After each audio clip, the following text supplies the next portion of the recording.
자, 여러분 반갑습니다. 이번 시간은 이제 범죄학 이론의 분류, 낙인 이론, 갈등 이론, 통제 이론이 돼 가지고 설명하도록 하겠습니다. 자, 먼저 이제 낙인 이론을 라벨링 시얼리라고 해 가지고 누가 범죄자로 규정을 하는가, 형사사법기관이 범죄자로 규정한다, 이렇게 얘기를 합니다.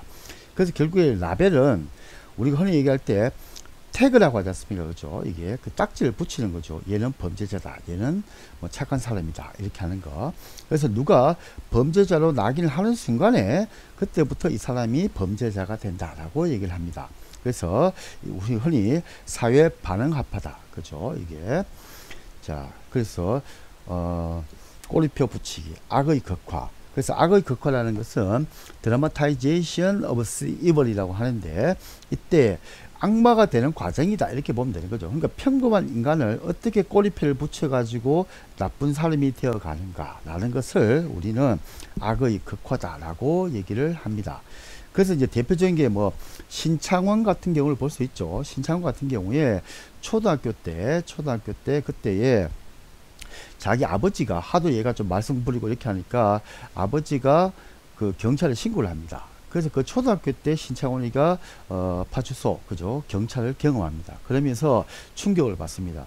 제일 사랑하는 부모님마저 나를 버렸구나 라고 해가지고, 이미 선생님은 그 신창원 같은 경우에 그때 당시에 이제 월사금이라고 해가지고 일종의 등록금을 조금씩 냈는데 그 돈을 안 가져오니까 선생님이 신창원이 보고 너는 앞으로 사회에서 뭐 막말로 해가지고 그 뭐 가난하게 살 거야, 뭐 쓰레기로 살 거야, 이렇게 얘기를 합니다. 그러니까 신창호는 선생님에게도 버림받고 자기 아버지에게도 버림받으면서 자기는 이렇게 생각을 합니다.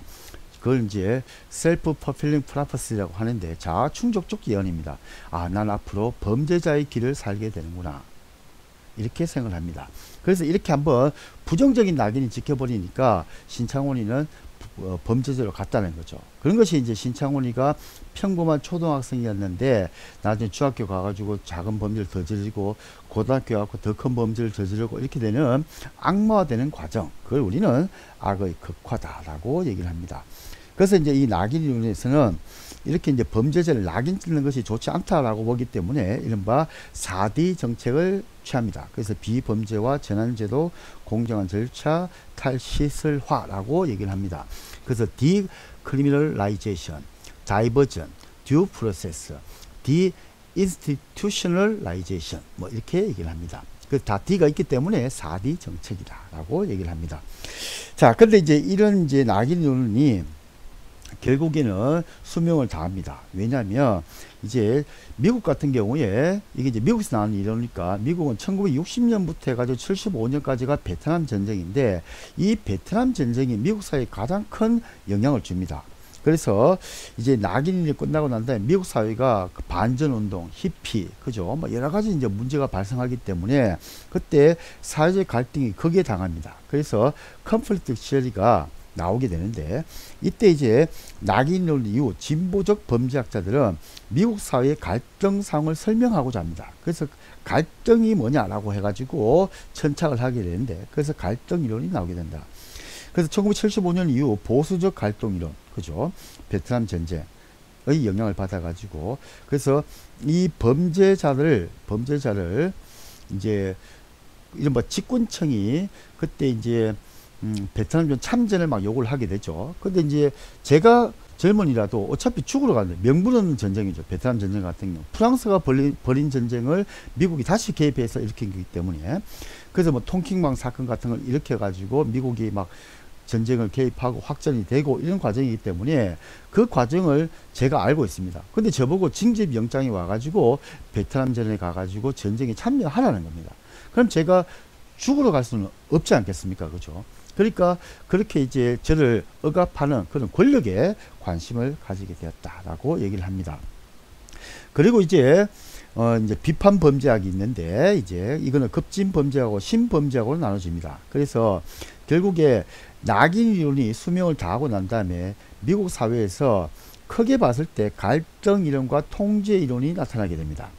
그래서 이 갈등 이론은 이른바 진보적인 범죄학자들이 여러가지 미국 사회의 갈등을 해결하기 위해서 노력한 것이고 통제 이론은 뭐냐 그러면 이제 제가 범죄학자인데 그렇게 막 그 막스주의 범죄하고 나아가고 또 여러 가지 또 미국 사회의 갈등이 돼 가지고 정부하고 부딪히고 이런 게 저는 싫습니다. 저는 원래부터 범죄의 학문에서 주된 관심이 뭐냐라고 제가 생각을 하게 됩니다. 그러면 범죄의 원인을 규명하고 이런 것이 원래 우리 범죄학자들이 하는 것이다 라고 생각을 하게 됩니다.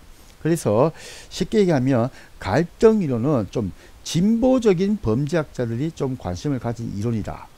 즉 베트남전 종전 이후에, 즉 1975년 이후에 진보적인 범죄학자들은 갈등 이론에 좀 관심이 있었고 약간 보수적인 범죄학자들은 통제 이론에 관심을 가졌다라고 좀 분류를 하면 이야기가 좀 쉬울 겁니다.